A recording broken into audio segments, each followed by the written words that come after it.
If you've ever been cheated on, you probably spent hours agonizing over the question why, trying to figure out why they did it, what went wrong in your relationship, whether it was them or perhaps it was you or something else, something completely ambiguous. It's tough.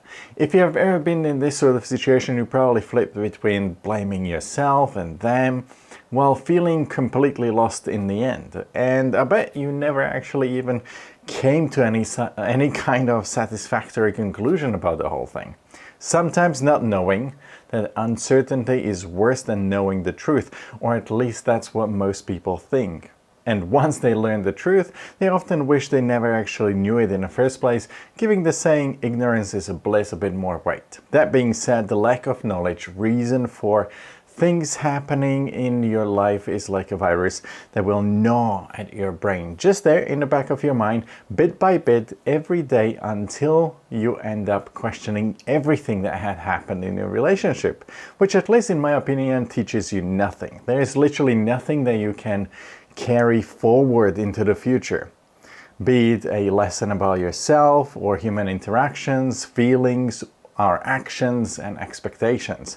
But the fact remains that often it is nearly impossible to get your head around what drives someone to cheat, given the inevitable consequences, pain, and heartbreak that it causes for everybody involved. Nearly. And the bad news is you probably won't ever know for sure what the reasons behind it were, but this is why you're here.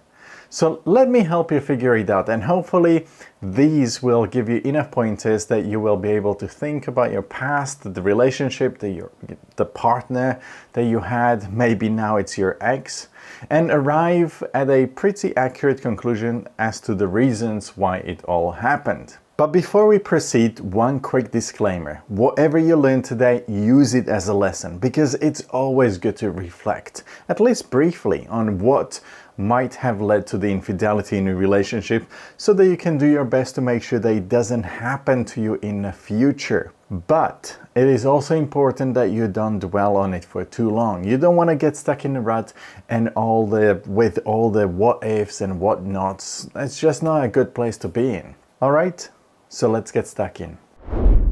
This is probably one of the most basic and fundamental reasons why somebody cheats. Once the love is gone, the relationship is simply running on fumes, and it is doomed because there's nothing else. No friendship, no companionship, no kids, no shared household is ever going to perpetuate it forever. And look, they might still be very fond of you and even care about you, but if they no longer feel that romantic love and start to look for somebody else, then that's a quick way to cheating.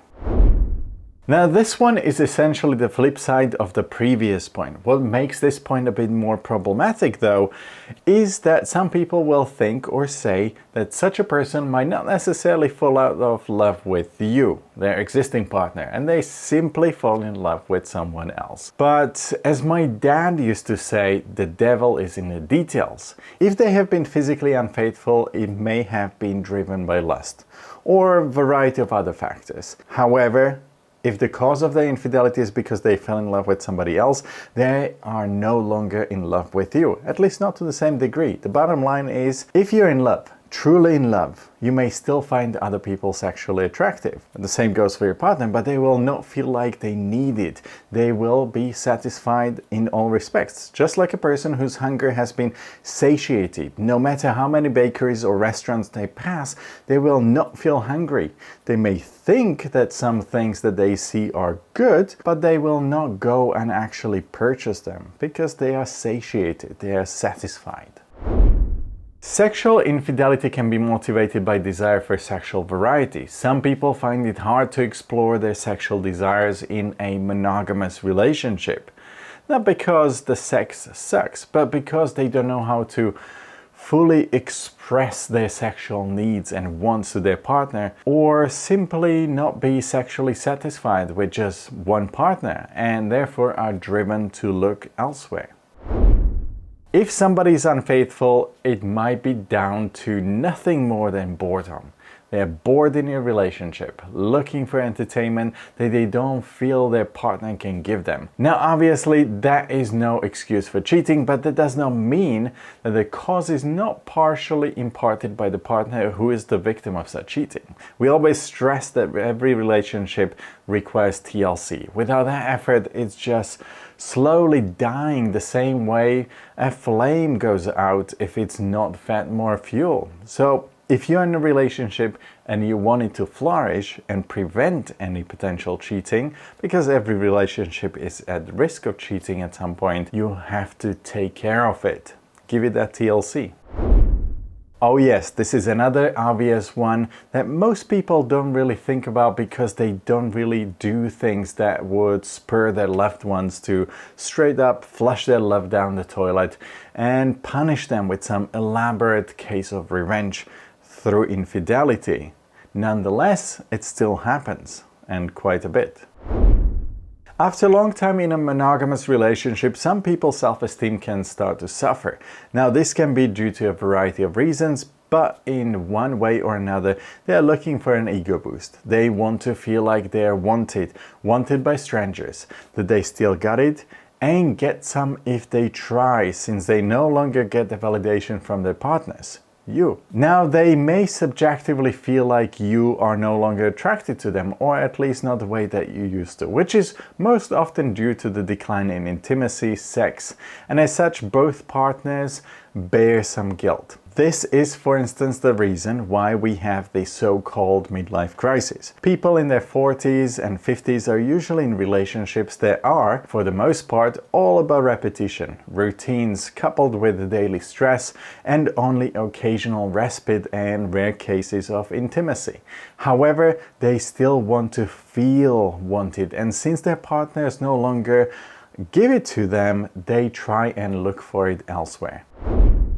Sexual dissatisfaction, lack of sex, and intimacy are probably the most obvious reasons out there. The problem is that because they are so obvious, most people straight up dismiss them. They dismiss them either out of personal guilt, because admitting it would potentially cast a light on them that they don't want to see. It will make them feel like failures, like asexual individuals who are no longer attracted to their partners. And you bet their partners will throw that thing into their face, asking, why don't you have sex with me anymore? Is it because you don't love me? Is it because you don't find me attractive? And suddenly they have the perfect excuse for the infidelity. And look, the thing is that most of the time it has nothing to do with their partners. Most of the time the loss of libido is their personal issue, your personal issue. But it is unfortunate that this one is one of those things that the partners who still want to have sex as often as possible will never actually understand. It might not be the lack of sex in the relationship which is the problem, but their emotions, the intimacy. They might be feeling neglected emotionally, like their partner doesn't pay enough attention to them, listen to them, or value them. They might even end up being sexually unfaithful, but what they're actually looking for is some emotional connection with somebody. The problem is that emotional connection can often lead to love, and that person actually falling in love with that fling and falling out of love with their partner, with you. Sometimes it's as simple as having the opportunity to be unfaithful placed squarely in front of them. A person who would never actively look for opportunities to cheat on their partner might not have the willpower to actually resist when the chance to be with somebody else is presented to them. Example of this might be someone running into an old flame or being propositioned in a bar. They would never have gone out in search of that old lover or hit on somebody in a bar. But when it's offered to them on a platter, they don't actually know how to say no. As sad as it is, some people turn to cheating when they want to end a relationship, but they just don't know how to do it. They don't want all that drama, so they think that cheating gives them a reason to leave the relationship, even though it will be far more painful for their partner than if they were to be honest and break up with them. The problem is that when people cheat with somebody, then they can use themselves and put themselves into the position of a victim and let their partner, you, blame them. And that sort of absolves them of any responsibility in a way, because you led them to cheating in the first place and then you're having a go at them. As you can see, there might be a few things about the state of the relationship that have contributed to the infidelity in your relationship. Just be clear on one thing, that in no way it's your fault. Yes, you may have had some part in it, but you didn't drive them to infidelity. The fact that your relationship has its flaws isn't a personal reflection on you, and you've done nothing to deserve the pain of being cheated on. Most of the time, it's the person that does the cheating that has some issues. Although there might be all kinds of extenuating circumstances, the fault still lies with them. You know, it's important to make peace with it and move forward having learned a few lessons, but with your ability to trust and love firmly intact. This is very important. If you're still struggling to understand why your partner or your recent ex cheated on you, it's not an easy situation to be in, and it might be a lot more difficult than you have actually expected, and there is nobody really to talk to. If that is your case, then head over to the description. There's a link for our recommended service provided by Relationship Hero, which you can also find on our website, aconsciousrethink.com. Now, if you're interested in finding more reasons why people cheat, still head to the description. I'm gonna put down a link for an article that has few more reasons for you to go over. There's also an article that motivated this video in the first place. That's gonna be a good place to start. Now, getting back to you and your relationship, if you have decided that your love is worth it, you see the remorse from your partner, and that they still love you and they need you to actually show them that you can give them the chance to prove themselves to you, even if it takes for the rest of their life, then all the best luck to you. I wish you all the best. Alternatively, you can always share the experience with us directly in the comment section below. There may be, you never know, somebody from the audience who has gone through something similar, and if you share it, they may offer you their advice or share their experience. Either way, if you like this video, if you enjoy the content, press the like button and don't forget to subscribe and press the bell so that you don't lose out on any future content that we are releasing several times a week. Alternatively, if you're after something to binge watch, then head to our section for shorts. We release 3 to 4 shorts every single day on different issues within relationships or personalities or even mental health. And that is all from me today. All right, so good luck and I'll see you in the next one. Bye.